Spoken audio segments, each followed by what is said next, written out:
Are you into Taylor Swift?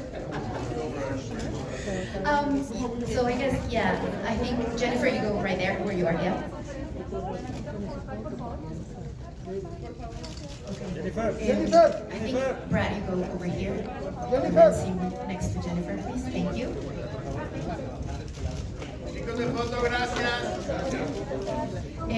Compañeros fotógrafos, los que siguen por acá, les voy a pedir que se agachen para que no salgan en el video, por favor. Gracias. Pues bueno, hi. Well, hello. So nice to have you here. Thank you for having us. Have you been enjoying your visit? Too much. I've been enjoying. Mexico knows how to party. I can't lie. They have a lot of good food and good wine. Yeah, it's a big party. No sleep, and it's a good time. Yeah, nice to have you here.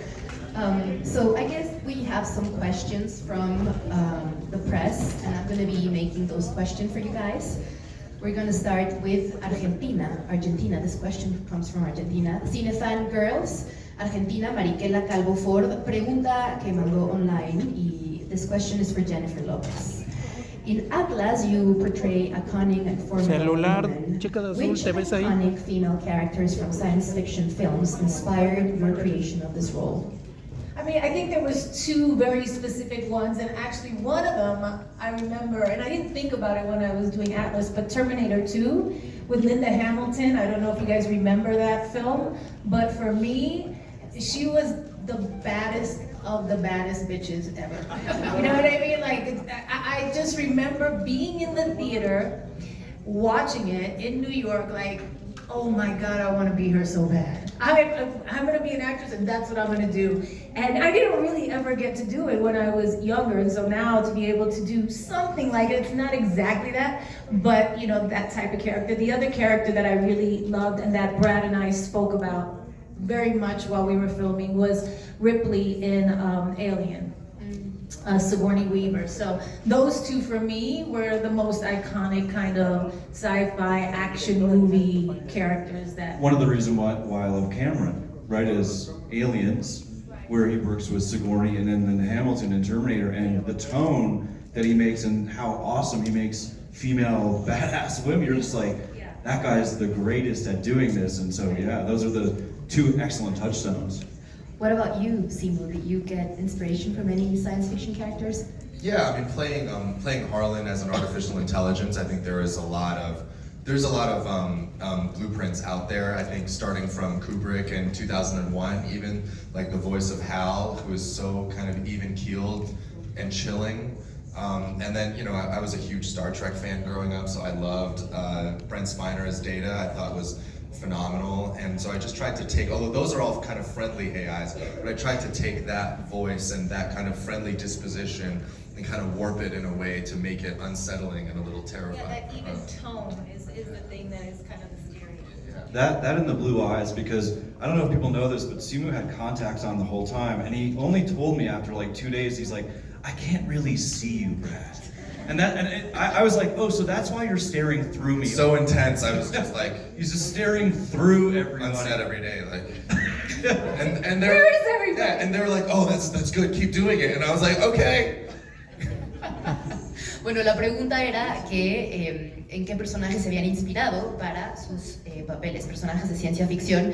Y Jennifer dice que se inspiró mucho en Sarah Connor de Terminator 2 y también en el personaje de Sigourney Weaver en Alien, que fue algo que platicaron también con Brad, el director, como que estuvieron ambos de acuerdo en que estos, ¿no? Que son maravillosos los personajes superbadas, personajes femeninos.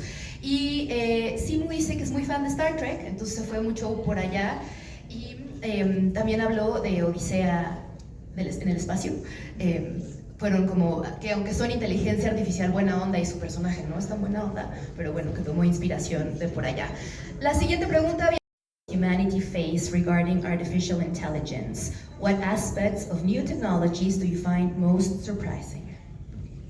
I mean, technology is advancing all the time, and obviously there's a lot of it that makes me nervous. I mean, when you think about artificial intelligence, and even this movie itself kind of does a good job of showing both sides of the story, which is kind of what can go really, really right with AI and how we can really use them to be a greater version of ourselves in a way, and then how it can go really, really wrong with like Simu's character, where they can destroy and take over and kind of obliterate humanity. So I think right now, for me, when I think about it, it's a big question, right? There's an idea of like, we have to have a lot of respect when it comes to artificial intelligence. It's just like any technology. I remember in the music business when the internet came around and everybody was like, oh, it's never gonna take over music.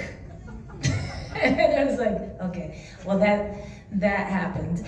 And so you just have to really be open to the fact that there's gonna be changes all the time, and not changes that some people can predict and some people just can't foresee because we get so stuck in our own reality.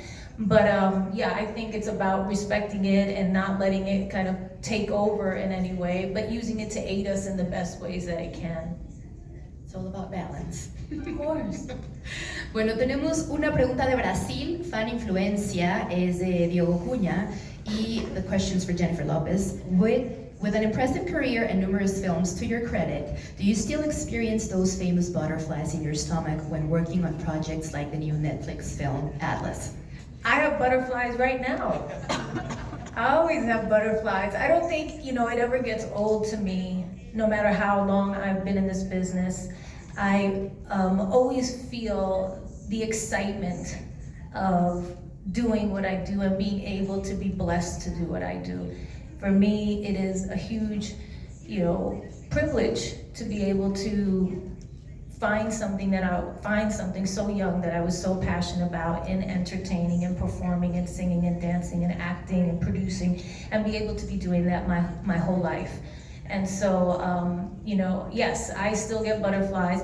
I'm more at home, actually, believe it or not, on stage in front of, 30,000 people than I am in a room like this. You know what I mean? I'm more at home in, on the set, in a little 2x2 with a green screen behind me and make believing I'm falling through the planets. I can attest to that. Acting crazy and, have my adrenaline at 100 and really acting and, just putting myself in another realm. I feel very comfortable in those situations, I guess because I've been doing it a long time. I think it shows. I mean, I think we were remember on our content day when we were reviewing your Super Bowl footage, and I was just like, you're one of the best to ever do it. Period. What about you, Simu? Do you still get those butterflies? Yeah, I feel really at home when I'm on stage in front of the Super Bowl, 75,000 fans, yeah.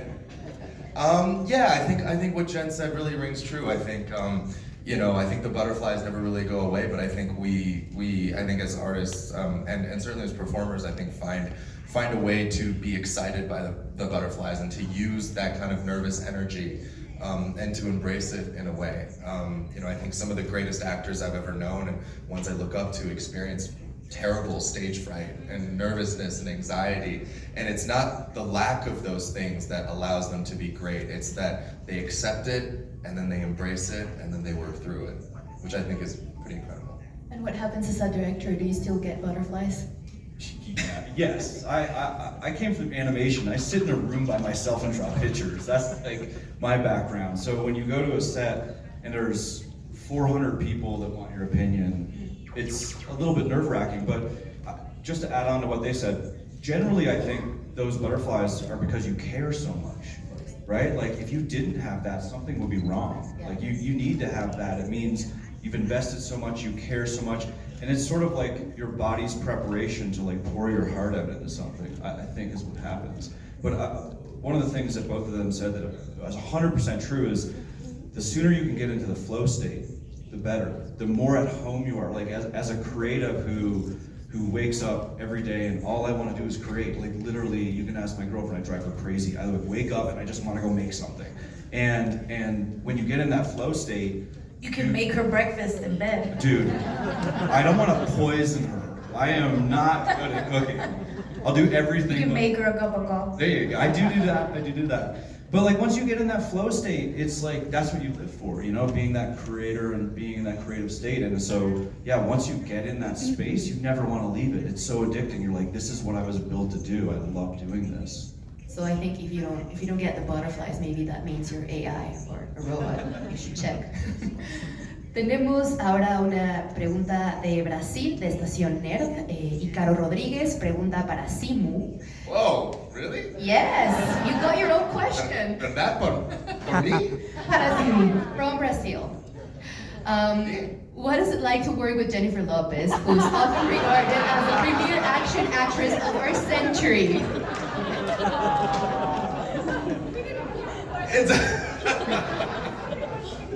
It's amazing. The question was, what is it like to work with Jennifer Lopez, one of the most iconic performers of our generation and of all time? I'm sorry. It was great. You know, I remember one of the first days I showed up to set, and you know, my part in the movie, you know, as a villain, you know, I come in a little bit later, but I come to set and I'm like, hey Jen, how are you?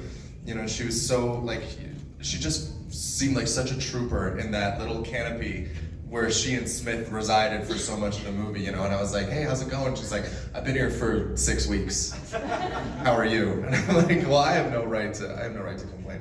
I mean, no, it was awesome. It was awesome. It was inspirational. I definitely had butterflies, you know, showing up to set, knowing that I was gonna have to work with her. In my mind, she's always made in Manhattan, Jen. So it was tough for me to get into the mindset of trying to kill her. It was very not what I would say would be my natural state, but it was incredible. It was incredible, and I've so appreciated getting to know her better over the course of even promoting this movie as well. It's been so fun. Thank you. In my mind, you're dancing to Fiona Apple in Hustlers. Right now? Permanent. Okay. I go out of sight. I'm out of sight, Jennifer Lopez. Are you out of sight? Made in Manhattan Hustlers. Got it. Yes. Give me a sprinkling of the cell. I love the cell too. So there's a question for you, Brad, as well. Wait, what's it like working with Jennifer It Lopez? is not what it's like working with Jennifer Lopez. Your filmography reveals a strong focus on exploring nature. What inspired the ship to create a film centered around artificial intelligence? I do love nature. I'm an avid hiker. I hike probably 2 or 3 times a week, so that just grounds me. I like being out and with just my thoughts, and a lot of rumination happens for me in that. I grew up on a highway outside of a town. Like I didn't even have neighbors as a kid, so that's just like my natural state, I guess. But in all honesty, I didn't set out to make a movie about AI. What attracted me to this, besides working with Jen and Simu and Sterling, who couldn't be here today, was the theme of trust. I believe most of our meaningful relationships in our lives are built off respect and trust. And I think you can earn someone's respect relatively easily, but trust is something that I've found difficult to earn with people and also to have them earn from me. And so I was fascinated with this idea of this woman who just didn't trust. And for valid reasons, she has a childhood trauma she has to overcome. But that's what pulled me in. The complexity of it, the fact that she had been sort of, you know, abused by this AI and then was stuck in a machine that was run by AI, the irony of that made me smile when I read the concept. I was like, oh, that's really neat. And as a genre fan, and you can go all the way back to like James Whale in the 1920s, or like Creature from the Black Lagoon, or King Kong. These are all genre films that are talking about things that were faux pas. You weren't allowed to talk about interracial relationships. You weren't allowed to have those conversations. So for me, using genre to dress up a movie about something that's like very heartfelt, very human, like our ability to trust and what we have to go through to trust, that's what I think makes great genre. So I can have explosions, and I can have alien ships, and I can have giant mech suits, but there's a super, super human element and theme in the movie, and that's really what pulled me in.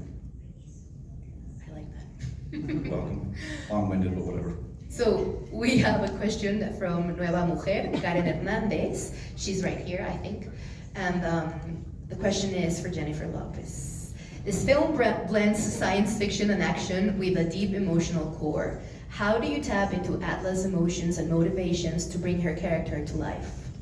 I mean, it's just like with anything when you're approaching it as an actress, you know, you try to find the similarities to things that you have, you know, gone through in your own life, but also kind of your imagination, especially in a movie like this where there's tons of green screen, your imagination has to kind of run wild. And that's a big part of being an actor. And I think with Atlas, there was parts of her that were very similar to me. She's driven, she's strong, she's focused, she's passionate. And then there was parts of her that were very different from me. I wear my heart on my sleeve, and she was very closed off and didn't want to let anybody in. And it was just, for me, preparing for that and doing that, it was something that was very easy for me to kind of draw from my own life in a way. Different relationships and different things that I've been through, for sure. One of the things too that I've mentioned to people, like, you have a lot of great virtues, but courage is probably the one that stood out for me, in the sense that, like, you were put inside of a mech suit by yourself for like 6 or 7 weeks, and a lot of actors or actresses would not be comfortable in that situation. But because you go out in front of stadiums of people as the lead, it's sort of like prepared you for a role like that, where you could just step out there and be like, okay, I can do this. It's like it was like being on stage and doing a one-woman show for 6 or 7 weeks. It was a strange experience. I think a lot of actors would tell you that you know, doing that kind of role where you're by yourself and having to imagine all that stuff is a challenging thing. It actually has to do with the next question from El Comercio, Peru, Carla Magdalena Ocaña Ojeda. She's asking you, Jennifer, how challenging was it to perform in scenes where you were the sole visible character interacting only with the AI?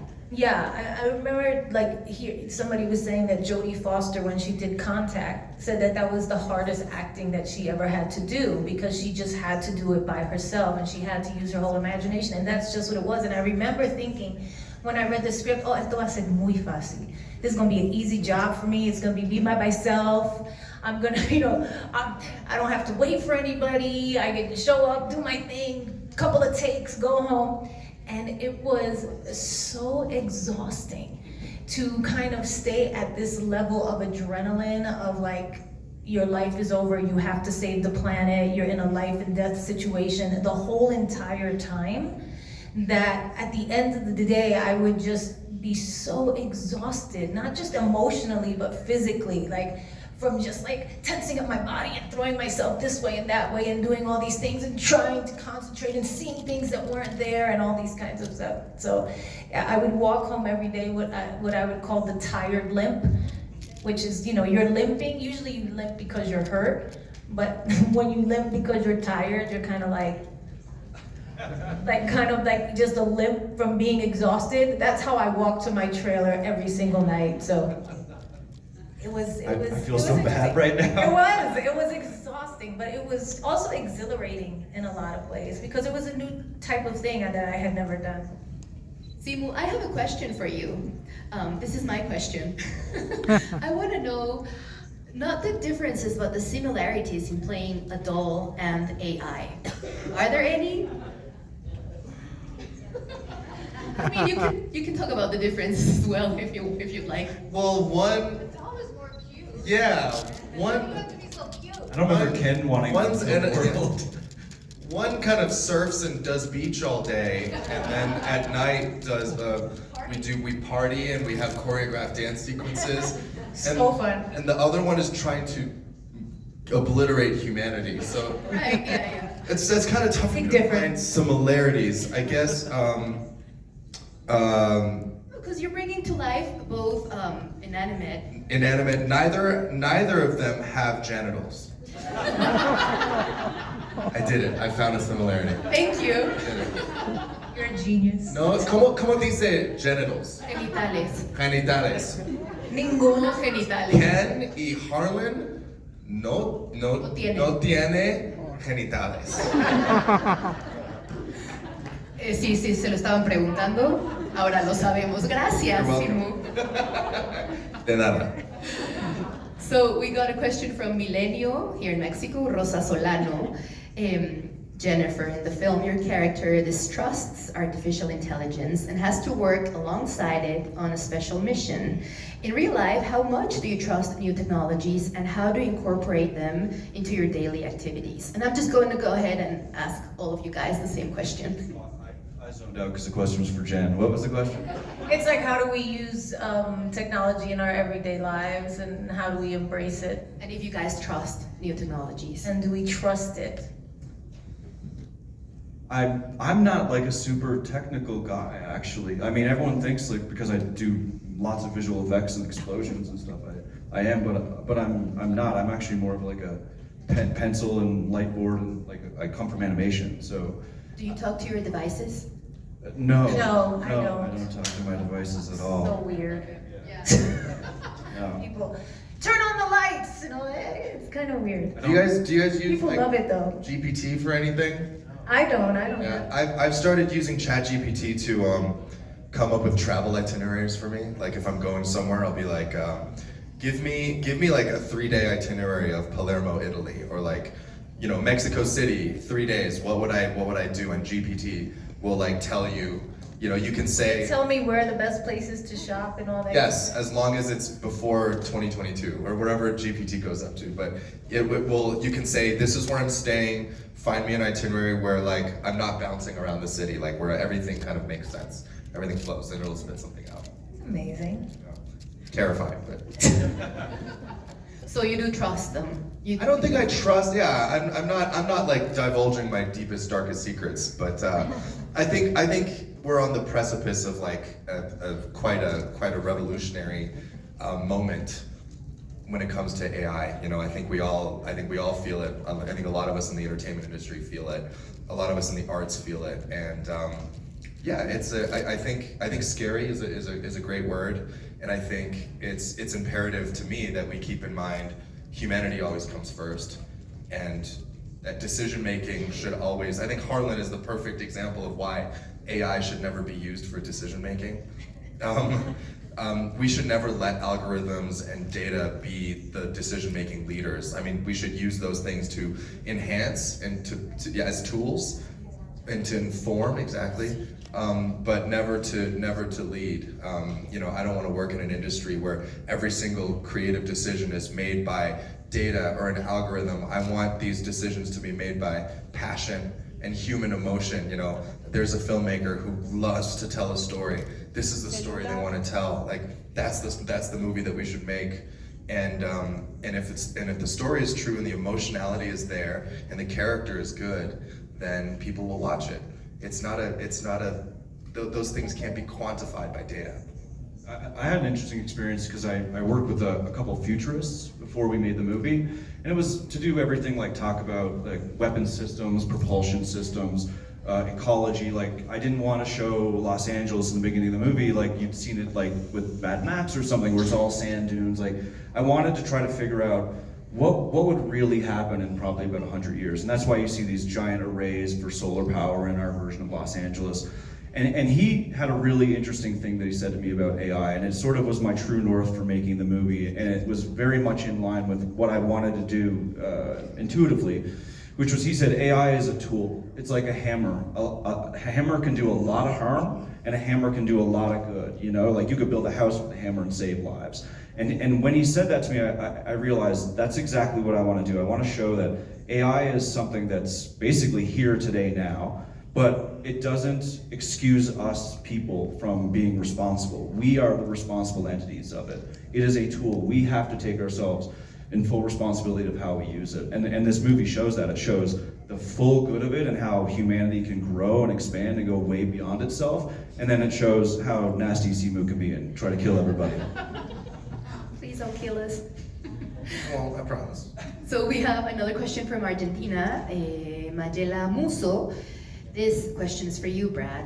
At a time when there is widespread discussion about the negative impacts of AI, what message do you hope to convey to audiences about how we use technology and AI?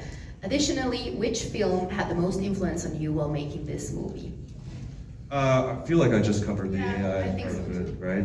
The biggest influence. So, you know, I've said this, and it's I mean, there's a lot. When you go in and you're a big fan of science fiction, there's a lot of movies that you grew up on, like some really abstract ones that people will never have heard of, like Robot Jox. You'd have to be a real nerd like me to know what that is. But for me, the biggest influence is actually a filmmaker, and it's James Cameron. I saw Terminator 2 when I was 13, and I went to Subway and bought the cup that had the Terminator. Like it was a big deal. Like that was a huge movie. That might have been the movie of that summer, you know. And after I saw the movie, I lived in a small town, 9,000 people, called Gander, Newfoundland. It's where all the planes landed during 9/11. That's the only reason people know where it is at all. And after that movie, I realized James Cameron was Canadian, and that was the moment. As a kid, I was like, oh, you could come from Canada and go to Hollywood and be a filmmaker. And before that moment, I had no idea that was possible. You know, when you grow up and your mom's a nurse and your dad owns a flower nursery and there's 9,000 people and you live on a highway, you don't think, oh, I can go do that, you know? But when I saw that movie, I thought, oh, I maybe I can do that one day. That part of it touched me as a person in a way, and I just locked onto that. And his movies have been so inspiring for me, from Aliens to Terminator 2, and then, you know, he goes and makes Titanic and Avatar. But I would say James Cameron's work in general has been the biggest influence. Specifically, I'd say Aliens. Like when I got to shoot Harlan's lair at the end of this movie, I was so happy because it vibed like Aliens. I was like, this is amazing. This is my dream come true. So yeah. I watched Terminator 2 like 70 times, I'm not even kidding, but that's a conversation for another day. We only have time for one more question, and this is for you, Jennifer. We are in a crucial moment for women, and Atlas is the heroine that we all would like to be. In what way do you think Atlas represents the current women who are saving the world? How do I think Atlas represents women saving the world? I mean, I feel like we've been saving the world from the beginning of time. Women, you know, I think Atlas is a great character. I think because of all of the toughness that she shows initially and all of the kind of fearlessness about going against, you know, kind of the powers that be, which is what you have to be a woman. That's what it is to be a woman. You have to kind of go against the grain. You have to fight harder. You have to do these things.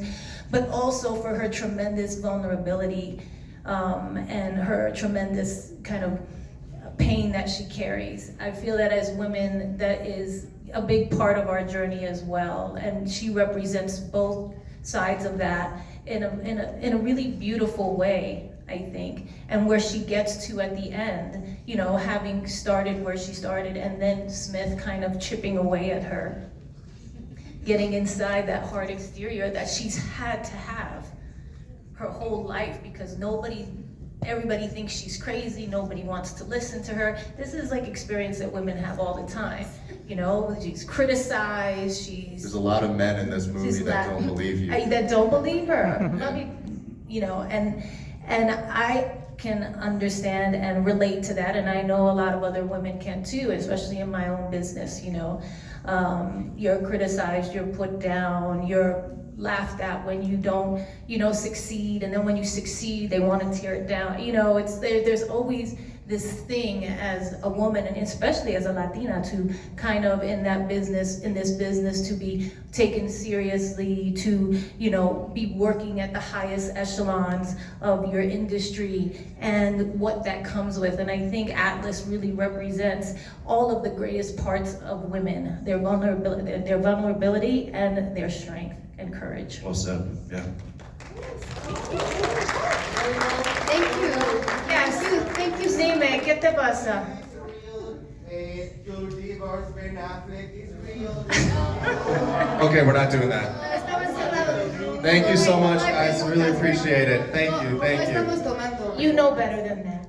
Come on, don't come in here with that energy, please. Thank you so much. Gracias, muchas gracias a todos. Llegamos ya al final de la conferencia de prensa. No olviden, por favor, marcar sus calendarios. You know what doesn't, I feel like, actually get mentioned enough, if I could just end on one Yes. thing, is that Jen is a producer on this movie. Yes. And the reason why I'm here and the reason why Sterling was in this beautiful movie is because Jen cares. And Jen cares about things like representation and diversity. And she's a boss. And she's an incredible creative and an icon, and that's what I think we should celebrate her for today. Gracias. Thank you so much. Muchas gracias a Brad Payton, muchas gracias a Simu Liu y también a Jennifer Lopez, por supuesto. Gracias. Recuerden que este 24 de mayo estrena Atlas en Netflix. Thank you so much, guys. Thank you, guys. Thank you. Los quiero. Gracias. Nadie me preguntó nada en español, pero ok. Gracias.